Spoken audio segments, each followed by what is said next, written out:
నమస్తే. Welcome to hit TV. Hit టీవీలో ఎన్నో వినూత్నమైన కార్యక్రమాలు, ఎంతో చక్కటి వివరణతో కూడిన కార్యక్రమాలు చేస్తూ ఉన్నాం తిరుపతి మూర్తి అవధాని గారితో. ప్రముఖ జ్యోతిష, వాస్తు నిపుణులు, అలాగే భారతీయ శంకర పీఠాన్ని వ్యవస్థాపన చేసి చాలా చక్కటి సేవలు అందిస్తూ ఉన్నారు పీఠం ద్వారా. సో, ఈరోజు ఒక మంచి విషయం చాలా మందికి ఉపయోగపడుతుంది. ఇది అందరికీ డౌట్ అనే అనుకుంటున్నాను నాతో సహా. గురువుగారు ఏం చెప్తారో గురుగారి మాటల్లో విందాం. నమస్కారం గురుగారు. ఓం శ్రీ మహాగణాధిపతయే నమః. పూజలు అనగానే ముందుగా అమ్మాయిలు ఇంట్లో శ్రీమూర్తులే గుర్తుకొస్తూ ఉంటారు. వాళ్ళే చేస్తూ ఉంటారు. కాకపోతే ఇంటి పెద్ద కూడా పూజలు చేస్తూ ఉంటారు. అది వేరే విషయం. అయితే విడోస్ ఎవరైతే ఉన్నారో అనుకోకుండా వాళ్ళ లైఫ్లో అలాంటి సందర్భం వచ్చినప్పుడు పూజలు చేసుకోవచ్చు అంటారా? కొంతమంది గుళ్ళకి దూరంగా ఉండాలని చెప్తుంటారు, పూజలకు దూరంగా ఉండాలని చెప్తుంటారు. అసలు ఎప్పటి వరకు దూరంగా ఉండాలి? అసలు ఉండాల్సిన అవసరం లేదా? ఉండటం వల్ల మంచిదంటారా? మీరేం చెప్తారు? ముందు భర్త వెళ్ళిపోయారు, వైధవ్యం చెందింది. వైధవ్యం చెందినటువంటి వ్యక్తిని ఏమని పిలుస్తారో మనం తెలుసుకుందాం. మనం ఉత్తరం రాసేటప్పుడు పూర్వంలో గంగా భాగీరథి సమానురాలైన అక్కగారికి అంటే అంటే భర్త ఎవరికైతే ఉండరో వాళ్ళని గంగా భాగీరథి సమానురాలైన అని అంటూ ఉంటారు. అంటే ఇప్పుడు గంగా అంటే చాలా పవిత్రమైంది కదండి. అంటే ఆ గంగతో సమానురాలైన అక్కగారికి ఏం రాశారంటే ఆవిడలో అపవిత్రత ఎక్కడుందండి? మనం చూసేటువంటి చూపు చండాలంగా ఉంది, మనం మాట్లాడే మాట నీచంగా ఉంది. అంటే తప్పు మొత్తం మనలో ఉంది, అవతల వ్యక్తిలో మాత్రం మనం చూస్తున్నాం. నేను చూస్తుంటా, బయటికి వెళ్తుంటే వైధవ్యం నాడు ఎదురొచ్చింది అని అంటూ ఉంటారు, అనిపిస్తూ ఉంటుంది. ఒక నా మనసులో వెంటనే అనిపిస్తుంది అంటే కొన్ని రోజులు పోయిన తర్వాత నీకు బట్టే గతి అది కూడా అదే కదా. అవును కదా, ఎందుకు ఒకరిని చూసిన వాళ్ళ ఇదవుతున్నావు నాకు అనిపిస్తూ ఉండేది. కానీ దీనికి ఎక్కడో ఒక చోట విషయ పరిజ్ఞానం 10 మందికి అర్థం కావాలి అని అనుకుంటూ ఉండేవాడిని నేను. ఖచ్చితంగా కూడా అమ్మ వాళ్ళు అన్ని పూజలు కుంకుమార్చనలతో సహా చేసుకోవడానికి ఎలాంటి సందేహము లేదు, చేసుకోవచ్చు కూడా. కాదమ్మా, ఒక మాట చెప్తాను. స్త్రీ పుట్టుకతోటే పూలకి, గాజులకి, బొట్టుకి అర్హతతో ఉంది. అవును. ఈ భర్త అనేటువంటి వ్యక్తితో వచ్చేటువంటిది మంగళసూత్రము, మట్టిలు, నల్లపూసలు, ఇవే కదా. సౌభాగ్యంలో 2 వాడు తీసుకొచ్చాడు, మిగిలినవన్నీ పుట్టుకతోనే వస్తాయి, పుట్టుకతోటే వస్తున్నాయి. మరి పుట్టుకతో వచ్చినటువంటి దాన్ని మధ్యలో ఒక మనిషి వచ్చి ఆ మనిషి వెళ్ళిపోయాడు కాబట్టి అవన్నీ తీసేయాలి అనేటువంటిది ఎంతవరకు ధర్మం? అంటే మరి ఎందుకు తీసేయాలంటారండి అంటే అందరి చూపు ఒకే రకంగా ఉండదు. ఇప్పుడు ఒక అమ్మాయి ఉంది, మధ్య వయస్సు, నడి వయస్సు అనుకున్నాం, భర్త వెళ్ళిపోయారు. ప్రతి వెధవ, ప్రతి వాడు కూడా అయ్యో పాపం చూడ్డు కదా, ఏదో ఒక దురాలోచనతోనే ఏదైనా హెల్ప్ చేయాలని ఆలోచనతో ఉంటాడు. మినహాయిస్తే అరే ఆవిడ కష్టం కలిగింది, రేపు పొద్దున్న నాకు కనుక అటువంటి కష్టం నాకు ఏదైతే నా ఇంట్లో భార్య కూడా అదే కష్టం కలుగుతుంది కదా అని ఆలోచన ఎవరు ఉండరు కదా. అప్పుడు నేను ఇప్పుడు ఏదైతే ఆలోచిస్తున్నాను అదే ఆలోచన ఆ భార్య మీద ఇంకోటి చేస్తారు కదా అని ఆలోచన వాడు చేయట్లా.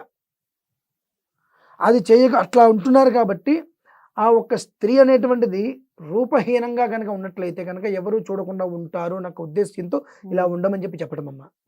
అంతే తప్ప అలా ఉండాలి అనేటువంటిది ఎక్కడ ఉన్నది? నియమమే లేదు అసలు.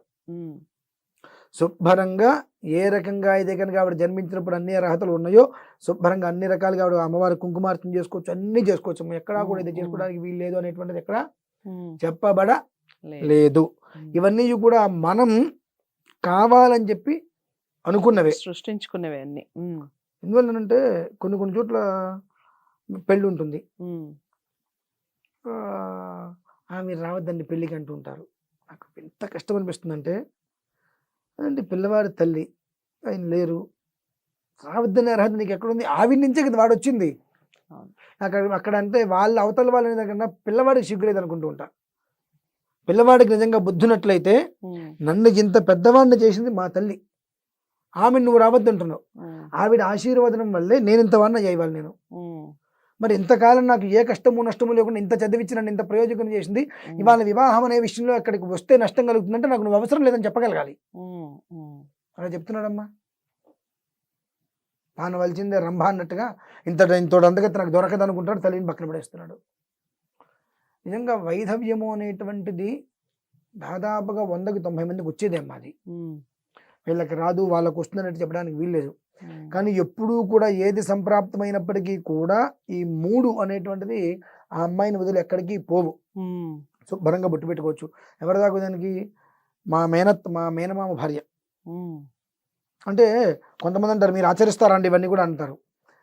మా మేనమామ భార్య, మా మేనమామ గారు చనిపోయారు. మరి నేను ఇవన్నీ విషయాలు చెప్పేవాడినే కదా.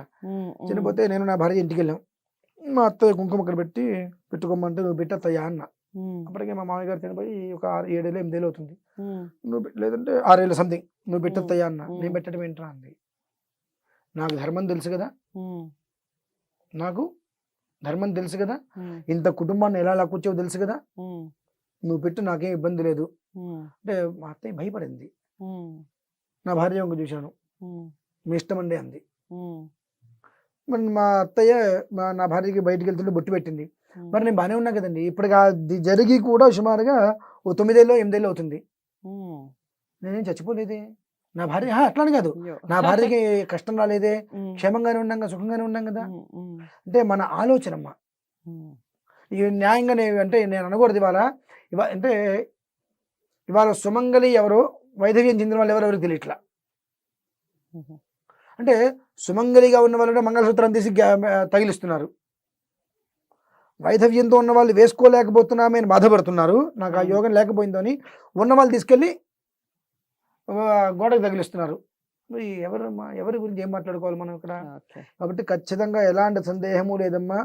వైధవ్యము అంటే కర్మ ప్రారంధం. అది కర్మ ప్రారంధం వచ్చింది కదా అని చెప్పి భగవదారాధన చేసుకోవద్దంటానికి ఎవరికి అర్హత లేదు. శుభ్రంగా భగవదారాధనలు అన్నీ చేసుకోవచ్చు. కేవలం కేశవపని అంటే గుండు చేయించుకోవాలి, తెల్ల చీర కట్టుకోవాలి, మొహాన బొట్టు లేకుండా శూన్యంగా ఉండాలి. ఎందుకంటున్నారంటే ఒక మృగాల కన్నా హీనమైన జాతి పురుష జాతి. మీరు ఏదైనా అనుకోండి, ఎవరేదైనా అనుకున్నా పర్లేదు. అంటే ఏ ఒక్కడు కూడా దాదాపుగా ఒక మనిషి, ఒక ఆడపిల్ల కష్టంలో ఉంది అంటే ఆ కష్టాన్ని ఏ రకంగా తను మలుచుకోవాలని చూసేవాడు మినహాయిస్తే, ఇదే విషయం రేపొద్దు నేను చేస్తే నా భార్య వంక ఇట్లా చూస్తాడు కదా, నేను ఒక్కడు కూడా ఆలోచన లేకుండా ఉండేటువంటి తత్వంలోనే ఉన్నారు. కాబట్టి అటువంటి వాళ్ళకి అవకాశం లేకుండా ఆ అమ్మాయి అందవిహీనంగా కనుక కళ్ళ కాటు కానీ ఏమి బొట్టు పెట్టుకోకుండా తెల్ల చీర కట్టుకొని ఉంటే కనుక అనేటువంటి ఒక వికార భావంతో చూస్తారు. కాబట్టి తనను తాను కాపాడుకోగలుగుతుంది. కాపాడుకోవడానికి అలాంటి తనను తాను కాపాడుకోవడానికి ఇవన్నీ పెట్టడం జరిగిందమ్మా. అంతే తప్ప ఆడది బయటికి రాకూడదు, ఆడది అంటే మొగాడిది ఇంకో పెళ్లి చేసుకోవచ్చు, ఆడది పెళ్లి చేసుకోకూడదు, దానికి నేను ఒప్పుకుంటా. మొగాడైతే ఒక లెక్క, ఆడదైతే ఒక లెక్క అని కాదు. పెళ్లి చేసుకోవటం వేరు. బట్ కానీ అలా ఉన్నప్పుడు ఆ మనిషిని కాకుల్లాగా పొడవటం వేరు. తనను తాను కాపాడుకోవాలంటే కొన్ని నియమాలు కనుక తన ఉంది. ఇంకొకరు ఎవరో ఒక మనిషి ఉన్నాడు, ఆ మనిషి తనని నమ్మి, అంటే ఆ మనిషి మీద తనకు నమ్మకం ఉంది, పెళ్లి చేసేసుకో, నీ జీవితం బాగుపడుతుంది.